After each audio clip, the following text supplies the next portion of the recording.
Welcome, decision makers from wherever you are around the globe. Look, this is a brief vodcast just as a final clarification for assessment one and assessments in general. The trick here is honestly, there is no trick. I think you've got to start thinking about this is really more about an entry point to academic writing, critical thinking. So my announcement where I said it wasn't about the decision, it sounds flippant. It really isn't. You could get a high distinction for this particular assessment or any of them when it really is more of a simple decision. So the manager decides to move the water cooler. It's not going to change world history. However, he or she decided to move that. Probably there was gaps in the decision process. My guess is they didn't have all the information, bounded rationality.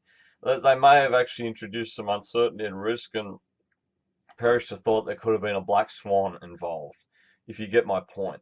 So the key to this assessment is there are no hidden sort of like tricks or anything like that. But the trick is to actually answer the exact requirements. Now, what normally happens if anyone fails at this is that they essentially go off on get sidetracked into somewhere else. Like in the summary section, they may start talking about alternatives, or in the analysis section, they start recommending. It's very clear. It's like it's basically give us a summary, articulate it. Within the articulation, start threading in. Was there any decision gaps? You don't have to actually cite anything in the summary, but you might want to just talk about, there was a decision gap here, or there was a bounded rationality that was I can identify. There was definitely uncertainty and risk, whatever it is that's in your decision. The next part of it again is, analyze that, but don't analyze it and just tell us what you think. It's got to be based upon, authors, scholarly authors and don't just put Fitzgerald, Fitzgerald, Fitzgerald, Fitzgerald, or McKee, McKee, McKee, McKee. You can, that's fine.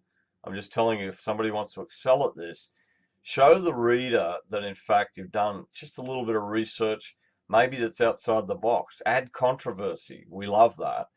And then in the recommendation section, again, there's no tricks here, but own the recommendations. Don't be vague about it. Don't say, maybe we should have and could have. And, what you do is the author recommends that the water cooler. It's very direct language in academic work. It's less passive. Really try to avoid that.